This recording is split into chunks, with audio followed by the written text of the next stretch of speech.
My name is Andrew Keneally, WCRI's Communications Director. We're so glad that you could join us here for today's webinar, Prescribing of Topical Analgesics and Gabapentinoids for Work-Related Injuries. Before we jump into the presentation, I'd just like to do a little housekeeping. For those who might be new to WCRI, we're an independent, not-for-profit research organization providing high-quality, objective information about public policy issues involving workers' compensation systems. We serve as a resource for public officials and stakeholders, but we do not make recommendations or take positions.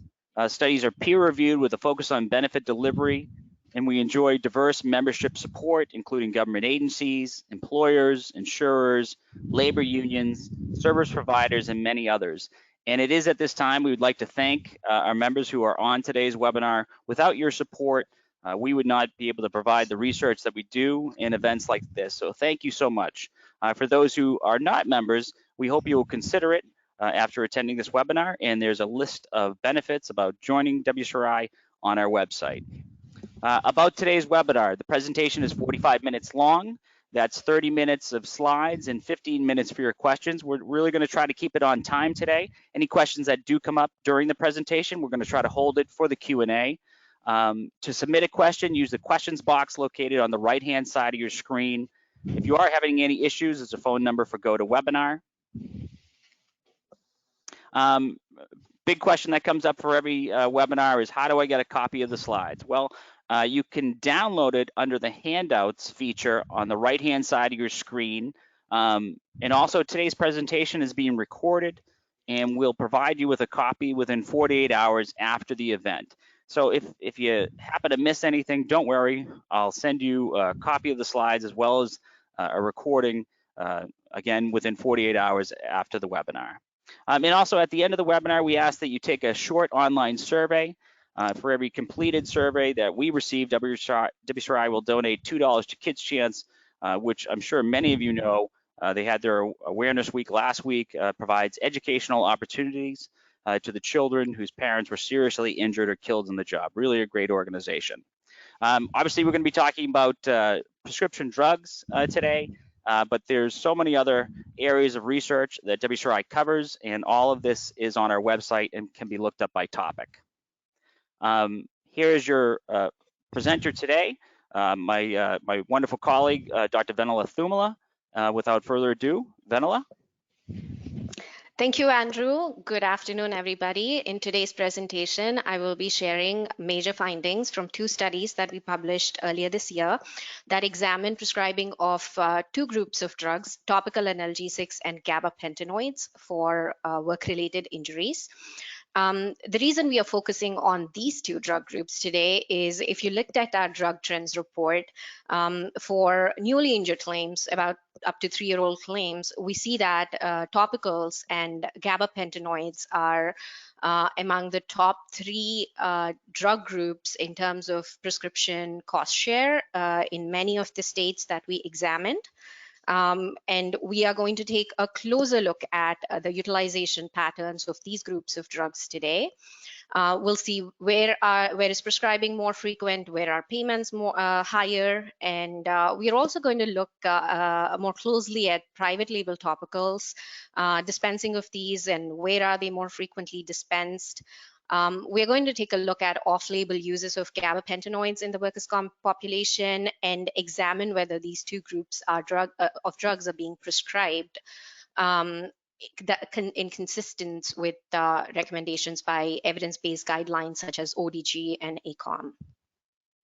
So the first study that we are going to look at is topical analgesic use in workers' compensation. And by topical analgesics, I mean these are pain relievers that are applied directly on the area to be treated. And it includes gels, creams, and patches and things like that.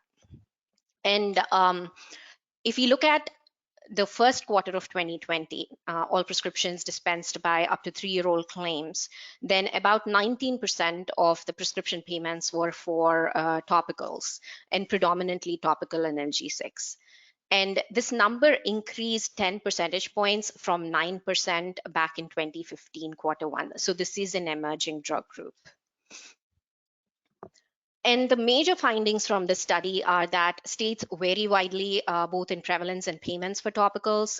The percent of workers with prescriptions that had a topical analgesic ranges from 3 to 17% across the 28 study states we examined. And in terms of the average topical analgesic payment per claim with topical analgesics, we see a 20-fold variation. And we see that the higher priced private label topical analgesics are dispensed very frequently in some states, whereas they are rarely prescribed in some others. So we're going to look at that. And finally, even prescription strength topicals such as Pensed, Voltaren, or lidocaine, lidoderm, when they are dispensed, we see that they're often dispensed in ways that are discordant with guideline recommendations. So we're going to look at that. So the first measure I'm going to share with you today is the percent of claims with prescriptions paid under workers' compensation. And among these, what proportion receive topical analgesics? And we looked at workers with injuries between January 2018 and March 2019. And we looked at their prescription utilization for 1 year following the injury for each of these claims. From 28 states. And if we look at the measure across the 28 states, we see wide variation. There are states like Texas, Arkansas, Iowa on the left-hand side where 3% of claims with prescriptions had topicals. And on the other hand, we have 17% in Nevada receiving topicals. And among workers with topical analgesics, if we look at the average payments for topicals per claim, then we see even wider variation. In New Jersey, we see that the average payment was $139, whereas in Illinois, it was $2,712, which is 20 times higher. Now, if you look at New York and Nevada, these are states where many workers are receiving topical analgesics. But if you look at the payments for them, they are not always higher. In Nevada, it's lower than typical, and in New York, they are typical. Whereas in other states like Illinois, we see that the payments are much higher. This is because the types of topical analgesics that are dispensed across the states vary quite a bit. And in some states, even though many workers get topicals, the prescribing patterns are leaning towards more low-cost topicals, which are keeping the overall payments low, whereas in some other states, they are getting prescribed more expensive topicals, resulting in higher payments.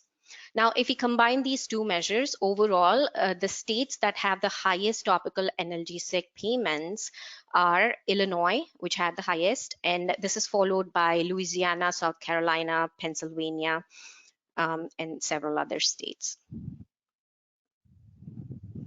Now, earlier I said that the types of topicals that injured workers get vary quite a bit across the states.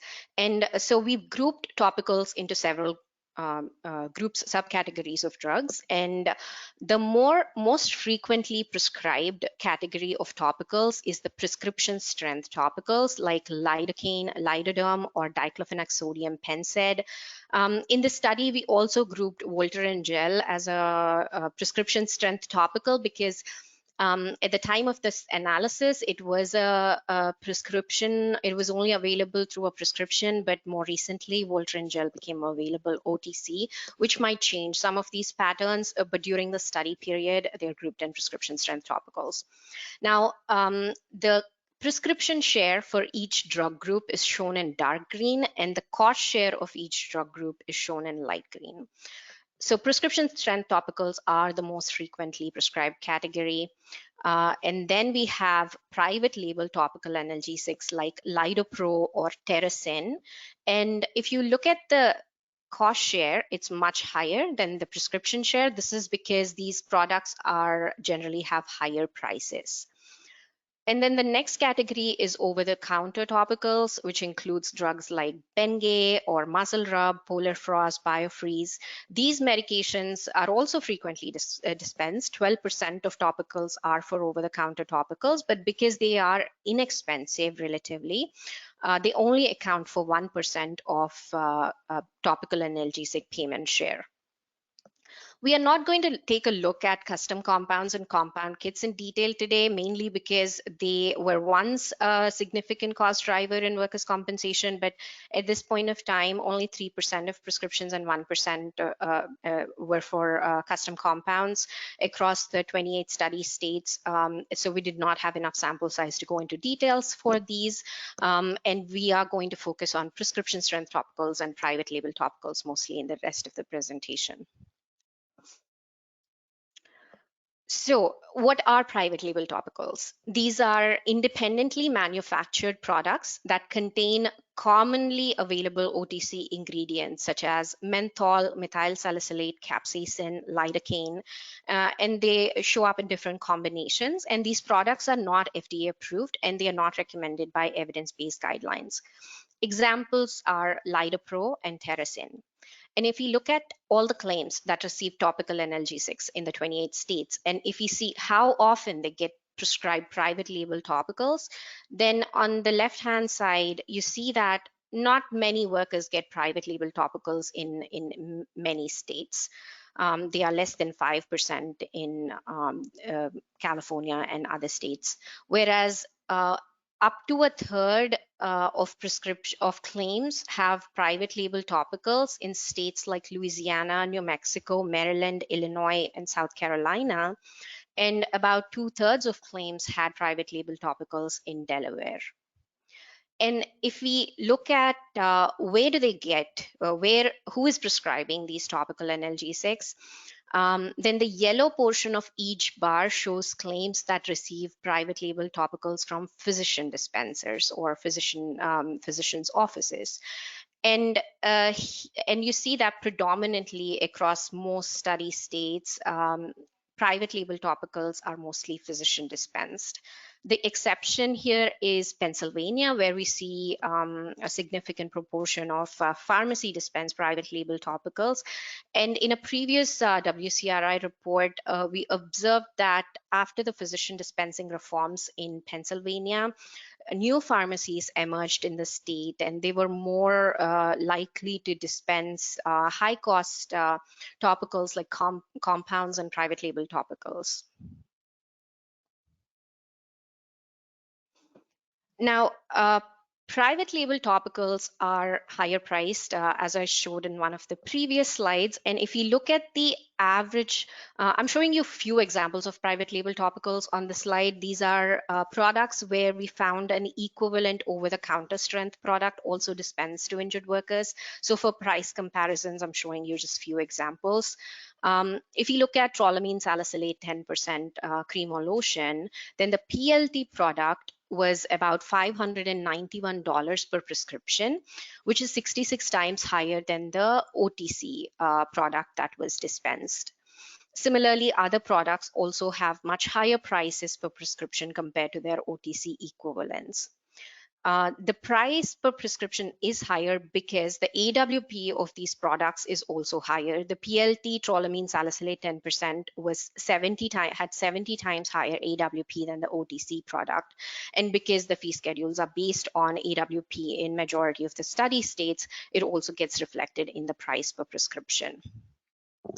Now, beyond the prices, there are certain other concerns about private label topicals. One is that we try to see if we can find any literature on clinical benefits of private label topicals, but we could not find any that show whether there are benefits of private label topicals over comparable over-the-counter products. And moreover, even if there were clinical benefits, you would see that the dispensing is not going to be limited to physician dispensers, and that everybody, all the other doctors might, who irrespective of whether they dispense, might have dispensed these drugs. So which raises questions about whether there are clinical benefits. And second thing, topicals are generally perceived to be very safe. There are safety concerns associated with topicals and even private label topicals at certain concentrations. For example, FDA issued a safety warning for topicals that contain more than 3% of menthol or 10% of methyl salicylate that they can cause second and third degree burns. And then we also see that now, these products, you might think the common OTC ingredients as being used for minor aches and pains on a short-term basis. But we do see that workers that had private label topicals were more likely to be dispensed multiple PLT prescriptions. So if you look at the workers that have PLT, right, about half of them had 2 or more prescriptions, and 15% of them had 4 or more prescriptions for PLTs. So they continuously getting prescriptions, a significant proportion. Now, if you contrast that with OTC topicals, then you see that only 3% of workers with OTC products get 4 or more prescriptions. So in people who are getting the OTC topicals, they're probably getting it just for the 1 or 2 prescriptions and nothing else, but in PLT, the use continues sometimes. And then we also see that when a worker gets a PLT, at the same time as the PLT product, they also get other topical analgesics like another OTC topical, another prescription strength topical. And we see that in about 20% of workers with PLT. Whereas if you look at the people that are getting prescription strength topicals, then only 3% of them also get another topical at the same time. So therapeutic duplication is also more frequent in workers with PLTs. Now, if you look at what conditions are these topicals being prescribed for, I'm going to talk about 2 main active ingredients. One is topical diclofenac and the other is topical lidocaine. And these products account for about 90% of all prescriptions that are dispensed to workers. And if you look at topical diclofenac, it is recommended for on a short-term basis for soft tissue injuries of body parts that are amenable to topical application, like knees, elbows, ankle, foot, hand, and wrist. And we see that about half of the workers with diclofenac topicals had these types of injuries, soft tissue injuries of the various body parts. And the other half had sprains and strains of hip, shoulder, low back, for which the effectiveness of topical diclofenac has not been evaluated.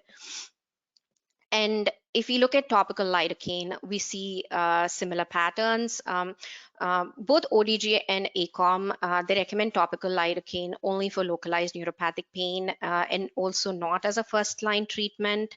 And we see that many workers had musculoskeletal injuries and nociceptive pain and no neuropathic involvement. If we look at the type of diclofenac products, distribution of the various diclofenac prescriptions, topical diclofenac prescriptions that injured workers are receiving, then we see that 82%, if you look at the left-hand side of the chart, that bar, 82% of topical diclofenac prescriptions are for diclofenac sodium gel 1%. And this product accounts for 18% of topical diclofenac payments. And both ACOM and ODG, especially if topical diclofenac is being prescribed, then they recommend diclofenac sodium gel 1% over the other products. But because of certain side effects, diclofenac is not routinely recommended. But of the various formulations, diclofenac sodium gel 1% is recommended because it is also the more cost-effective option. Diclofenac sodium solution, like Pensed solutions and their generics, they account for 8% of topical diclofenac prescriptions, but they account for 56% of payments. And in some states, up to half of all topical diclofenac prescriptions are for this expensive product type.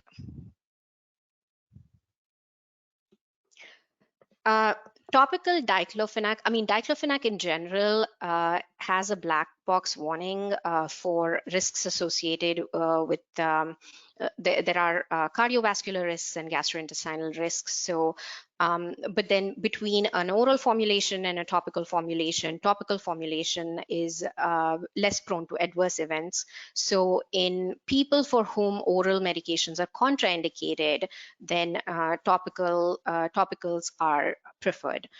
But the simultaneous use of both topicals and orals is not recommended in general. But we do see that at least a third and up to half of workers who have topical diclofenac simultaneously received oral NSAIDs in many states that are on the right-hand side.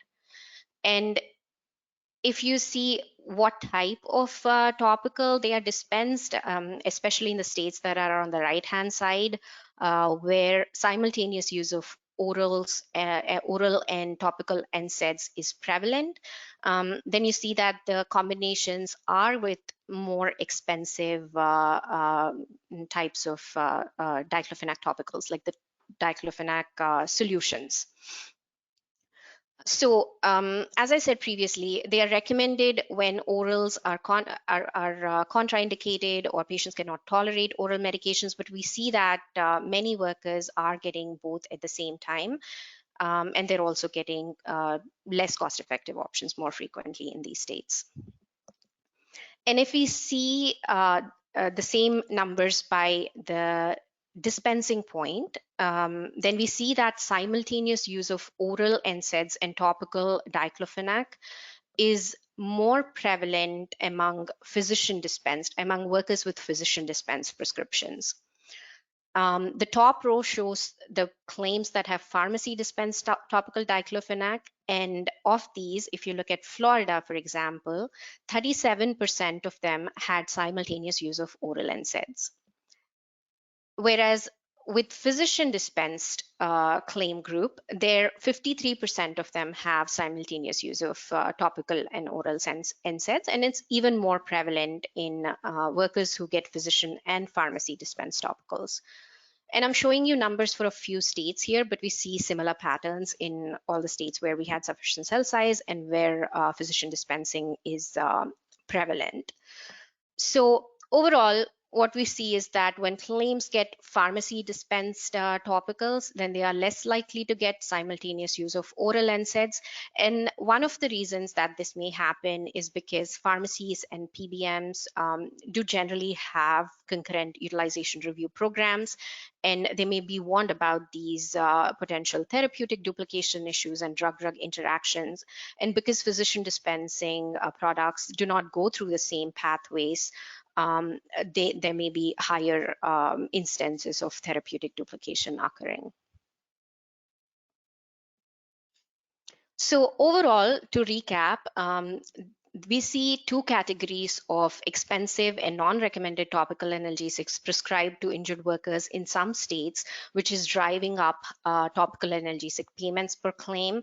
The two categories are private label topical analgesics as well as higher priced diclofenac topicals, which are sometimes also dispensed with oral NSAIDs, and they're also dispensed for non-recommended conditions. Whereas in other states, lower cost over-the-counter agents and prescription topicals like Voltaren gel were often prescribed, which kept the payments for topical analgesics lower in those states. So that is a recap of our topical analgesic study. And then now we are going to move on to our next report, which examined off-label uses of gabapentinoids for work-related injuries. Gabapentinoids include two drugs that are prescribed to injured workers: gabapentin, which is Neurontin, the common brand name, or pregabalin, which is Lyrica.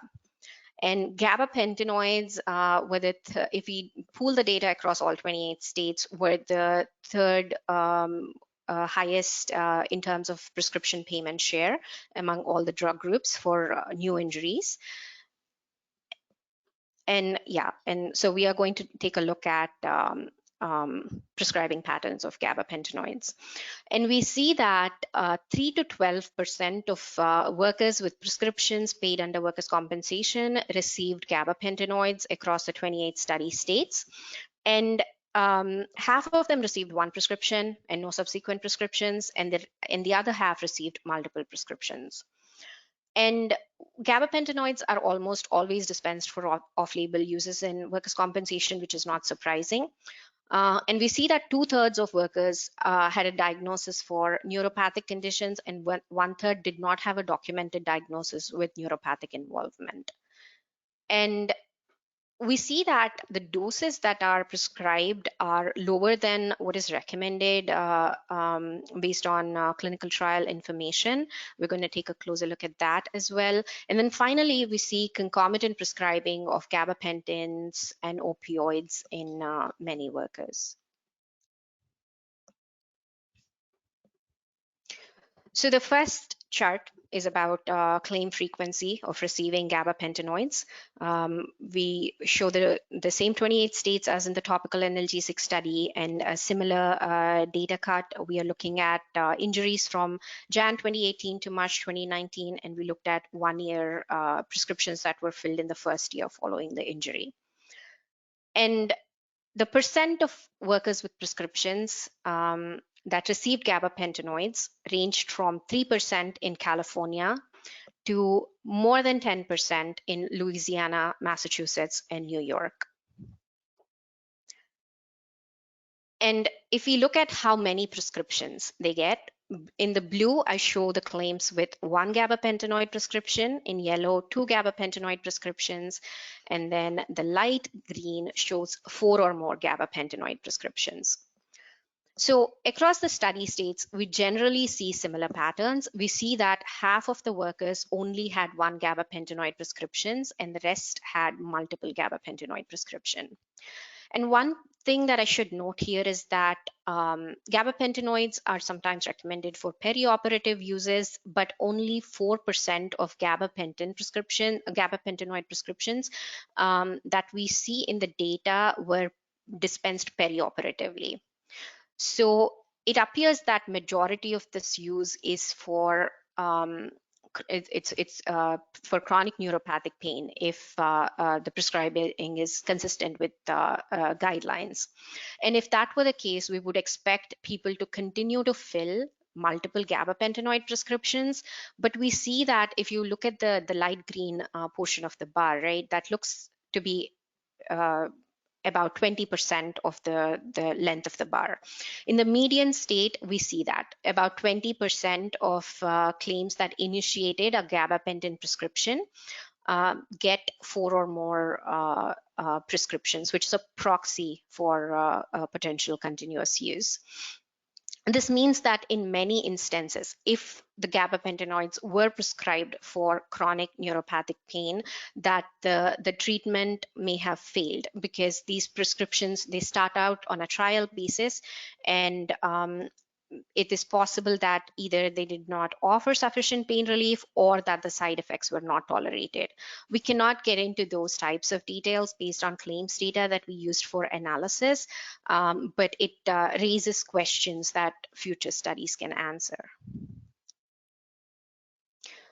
Now, on this chart, I'm showing you the information, the claim frequency separately for gabapentin and pregabalin. The light green shows the claims with gabapentin and yellow shows the claims with pregabalin. And if you see, gabapentin is the predominantly prescribed prescription between these two. Pregabalin only accounts for less than 1% of prescriptions, claims with prescriptions in most study states.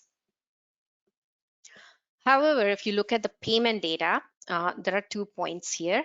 One is that there is substantial variation again across states in gabapentinoids payments per claim with prescription.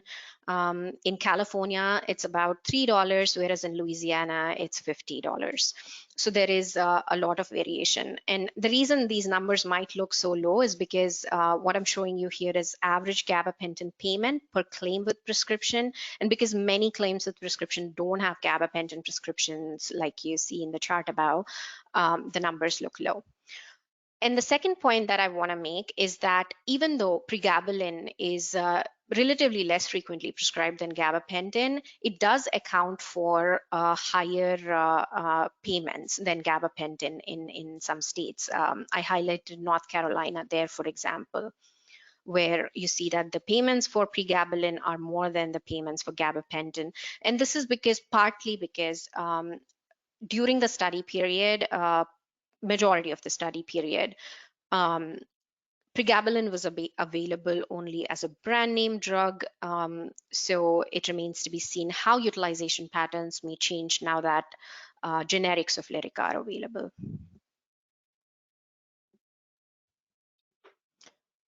And if we look at the types of conditions for which gabapentinoids are prescribed, gabapentin and pregabalin were approved for partial seizures and a finite list of pain conditions, but they are broadly used off-label, not just in workers' compensation, even beyond for many other conditions. And it's not surprising to see, if you look at the last row, it shows the claims with gabapentin and claims with pregabalin that have any of the FDA-approved indications, and it is low. And because we wouldn't expect to see a lot of claims with a nerve pain related to herpes or diabetes in our population, it's not surprising that majority of the use is off-label. But if we look at what diagnoses are documented in claims that have gabapentin prescriptions, gabapentinoid prescriptions, then here I'm showing you the data for the median state and also showing the range among the states. And we see that about 64% of claims with gabapentinoid prescriptions have a documented diagnosis for neuropathic conditions. And here we looked at a broad list of neuropathic conditions beyond what was strictly recommended by any one of the guidelines. We see claims with radiculopathy, myelopathy, sciatica, carpal tunnel syndrome, chronic regional pain syndrome, chronic persistent pain. So we used a broad list of neuropathic conditions. And then we see that about 64% of claims with gabapentinoid prescription have that documented diagnosis. And the other 1/3 did not have any neuropathic conditions. And these are mainly sprains and strains of back and lower and upper extremities. And this result was surprising to us, but when we looked at other research outside workers' compensation, we saw that even there, gabapentinoids are being prescribed for nociceptive pain, even in other population. And if we limit the sample to claims with multiple gabapentinoid prescription, then the numbers look slightly better, but we still see that about a quarter of claims with multiple gabapentinoid prescriptions did not have any neuropathic condition for which they are recommended on a trial basis by guidelines. They're not routinely recommended, but on a trial basis by guidelines. So it remains to be seen as to why they are being prescribed and whether they are effective for this population. Then if we look at the doses, this table summarizes the average daily doses, and we show the median and the interquartile range, which is the middle 50% of the claims, the doses for the middle 50% of the claims. Now, if we focus on the neuropathic pain conditions, which is our more prevalent group, the more common group in our data, then we see that the median is 900 milligrams, and the 75th percentile is 1170 milligrams.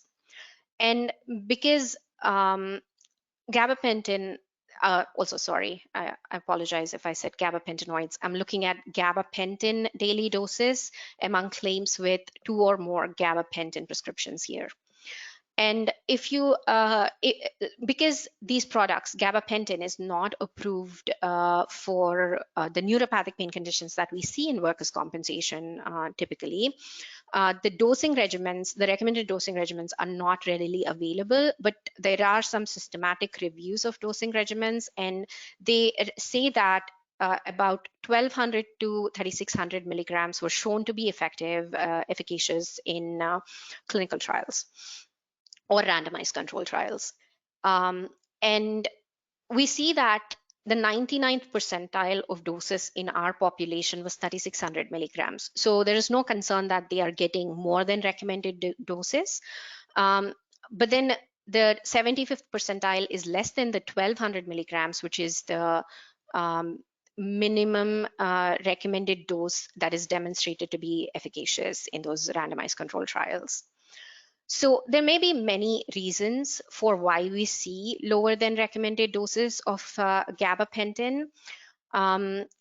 The first thing is that the high doses that were demonstrated to be efficacious in clinical trials, they may not be achievable in the real world because of the dose limiting side effects. If the patient cannot tolerate any more side effects, then the gabapentin was probably maintained at that dose or discontinued. And some of the information that I presented earlier points to the fact that in a lot of cases it might be getting discontinued, so that the treatment trials may be failing. Again, our results are just suggestive of that. It's more information is necessary to say that. But there may be other reasons as well. One is that lower initial doses are recommended for older patients or patients with renal impairment, and we do see that age dependent relationship. We see that older workers had lower doses than younger workers in our data. And finally, we see that most of the clinical trials, gabapentinoids were used alone, but in the real world, we see that gabapentinoids are often prescribed along with opioids to workers with injuries, which may be why, and because gabapentinoids and opioids, when used together, have certain adverse events associated with them, especially at high doses, the risk increases, which may be a reason why gabapentinoids are being prescribed at lower doses. But it remains to be seen. We don't have longer term data in this case, but whether gabapentinoids, eventually the dose increases and opioids are weaned off. Future studies can look into that. So I mentioned that concomitant use of gabapentinoids and opioids is frequent. There are studies that show that concomitant use of these two drugs results in respiratory depression, resulting in overdose deaths. And there is also, FDA also added a warning label towards the end of the study period that gabapentinoids taken together with other CNS depressants may result in certain adverse events. But we see prevalent use of the co-prescribing of these two groups of drugs.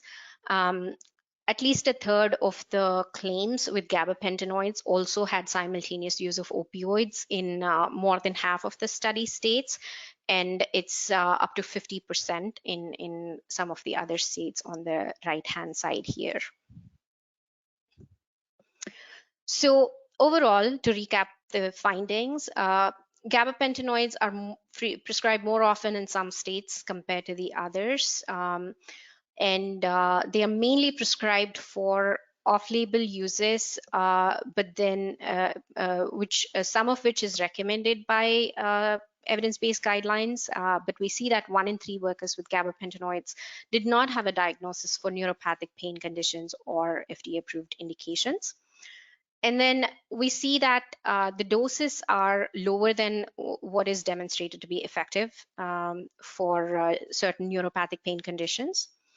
And finally, we see that up to a half of workers in some states were prescribed gabapentinoids simultaneously with opioids, which increases the risk of adverse events. So with that, I conclude the presentation, and we can move on to the questions portion. Great presentation, Vennela. Just a few announcements before we jump into the questions, and I would at this time say to look on the right-hand side. You'll see a box that says questions on it.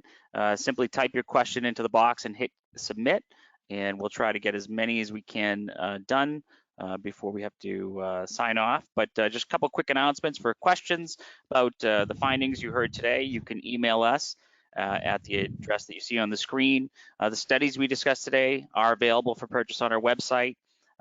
Please complete the survey that comes up when you exit this webinar. Again, $2 goes to Kids Chance for every completed survey we receive.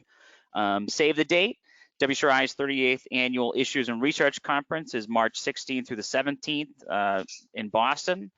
So we hope you please keep make sure you're on our email list so we can let you know about updates and sessions and speakers. It's always a well-attended event, and we're looking forward to getting back and reconnecting and networking again. And lastly, thank you very much for our members who are on today's call. Again, we couldn't provide this research and these events without your support. So thank you so much. And for those who aren't members, we hope you will consider joining. With that said, let's jump into some questions. Our first question comes from Mary. Did the availability of generics of Lyrica change prescribing? Thank you for that question, Mary. That's a great question. And in this particular study, we did not evaluate any trend data. But we do see that payments for pregabalin have